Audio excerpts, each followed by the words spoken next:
boys and girls, it's Mrs. Cook here. I've missed you, but I hope you've had a wonderful Easter weekend and beginning of the week doing your letter V crafts with Mrs. Kornberg. I wanted to check in today. I am back here in my son Sam's room. I've been using his room as my reading room. I'm back here today with one of my favorite books that I used to love to share with my children, and it is called The Little House by Virginia Lee Burton. So I thought we could have some reading time together. So why don't you grab a snack, maybe grab your favorite stuffy and find a cozy spot, and we will start to read.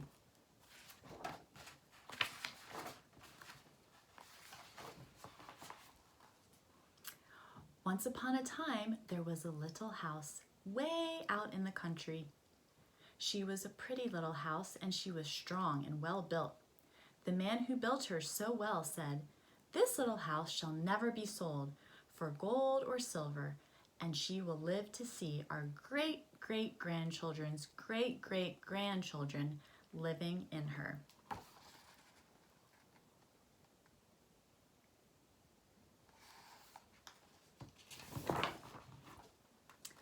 The little house was very happy as she sat on the hill and watched the countryside around her.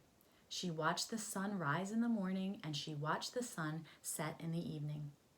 Day followed day, each one a little different from the one before. But the little house stayed just the same.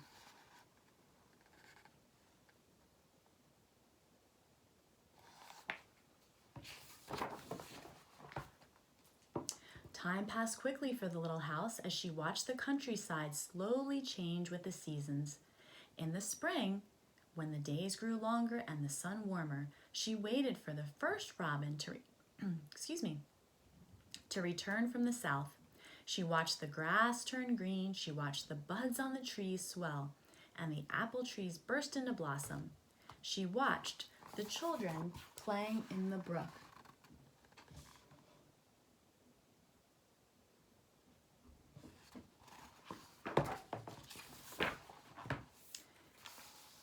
In the long summer days, as she sat in the sun and watched the trees cover themselves with leaves and the white daisies cover the hill, she watched the gardens grow, and she watched the apples turn red and ripen. She watched the children swimming in the pool. Here's the pool.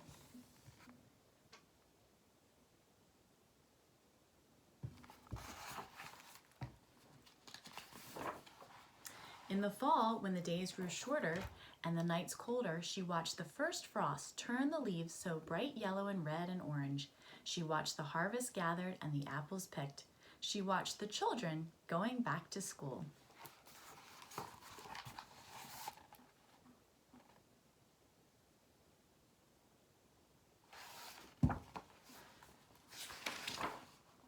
In the winter, when the nights were long and the days short, and the countryside covered with snow, she watched the children coasting and skating. Year followed year, the apple trees grew old, the new ones were planted. The children grew up and went away to the city. And now at night, the lights of the city seemed brighter and closer. So this is supposed to be the lights coming from the city.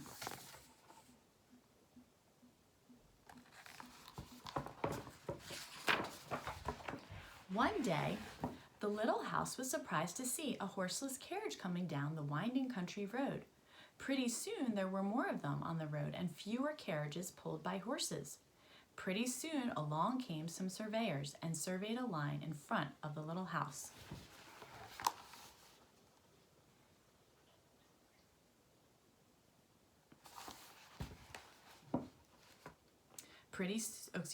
Then some trucks came and dumped big stones on the road, then some trucks with little stones, and then some trucks with tar and sand, and finally a steamroller came and rolled it all smooth, and the road was done.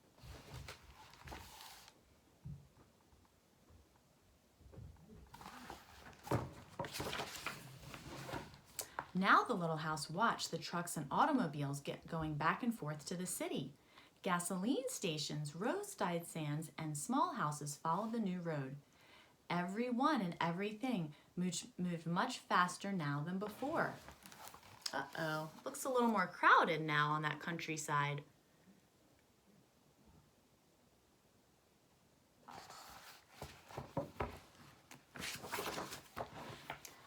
More roads were made, and the countryside was divided into lots.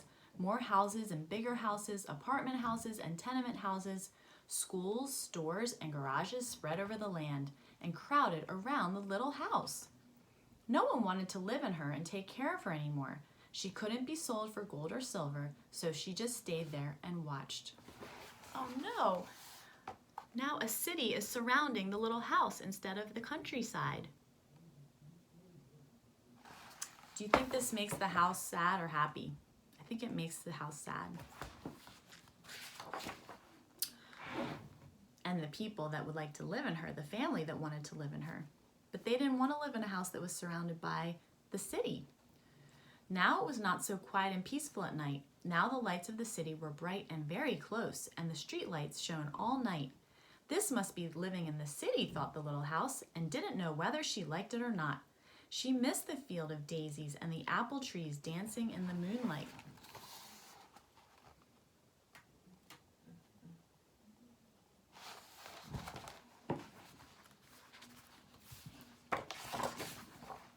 Pretty soon there were trolley cars going back and forth in front of the little house.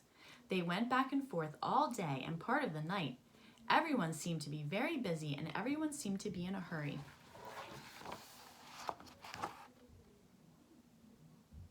Wow, it's gotten really busy around the little house. Pretty soon, there was an elevated train going back and forth above the little house.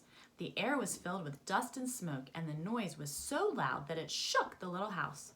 Now she couldn't tell when spring came, or summer, or fall, or winter. It all seemed about the same.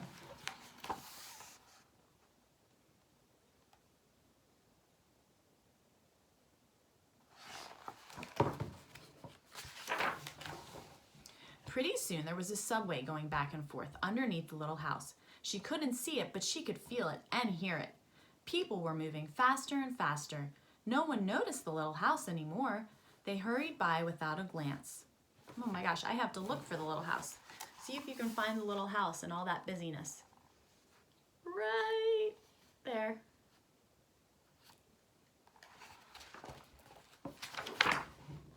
Pretty soon they tore down the apartment houses and tenement houses around the little house and started digging big cellars, one on each side.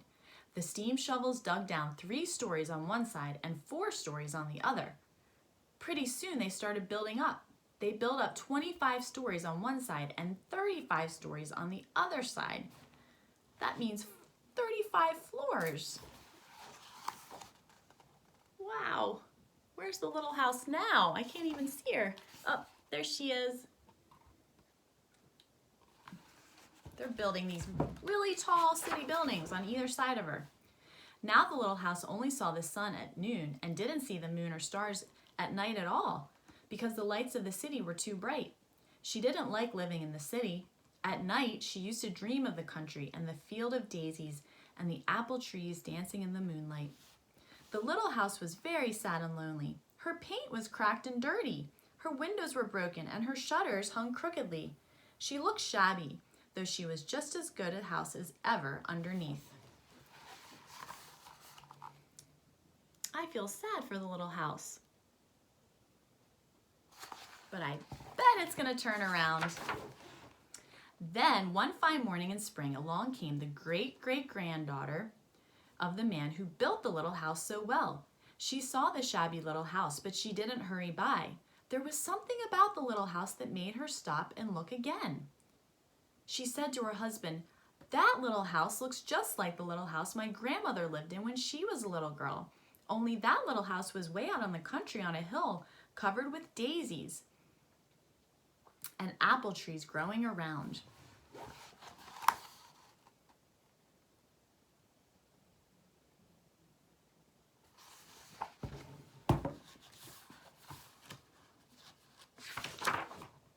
They found out it was the very same house, so they went to the movers to see if the little house could be moved. The movers looked the little house all over and said, "Sure, this house is as good as ever. She's built so well, we could move her anywhere." So they jacked up the little house and put her on wheels. Traffic was held up for hours as they slowly moved her out of the city. Wow, look at all the traffic and people stopped, and they're moving her right out of the city. Yay! The little house is being rescued. At first, the little house was frightened, but after she got used to it, she rather liked it. They rolled along the big road and they rolled along the little roads until they were way out in the country. When the little house saw the green grass and heard the birds singing, she didn't feel sad anymore. They went along and along, but they couldn't seem to find just the right place. They tried the little house here and they tried her there. Finally, they saw a little hill in the middle of a field and apple trees growing around. "There," said the great-great-granddaughter, "that's just the place." "Yes, it is," said the little house to herself. A cellar was dug on top of the hill, and slowly they moved the house from the road to the hill. That looks like a fine space for that little house.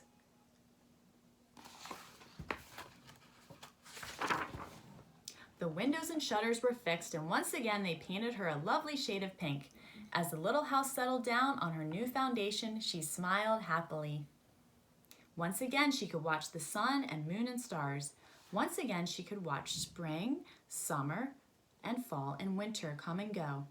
Once again, she was lived in and taken care of. Wow, doesn't she look beautiful again? She looks beautiful and happy. Never again would she be curious about the city. Never again would she want to live there. The stars twinkled above her. A new moon was coming up. It was spring, and all was quiet and peaceful in the country. Good night, little house. All right, friends, I hope you enjoyed that story. Actually, last night I took a walk with my family, and afterwards we sat outside, and I actually took a few minutes to look up at the stars myself. So maybe tonight, before you go to sleep, you could ask your mommy and daddy if you could maybe step out on your porch or take a walk and take a minute to look up at those stars as they twinkle in the sky. It's a beautiful sight to see. All right, friends, well, I look forward to next time we're together. Have a great rest of the day. Bye.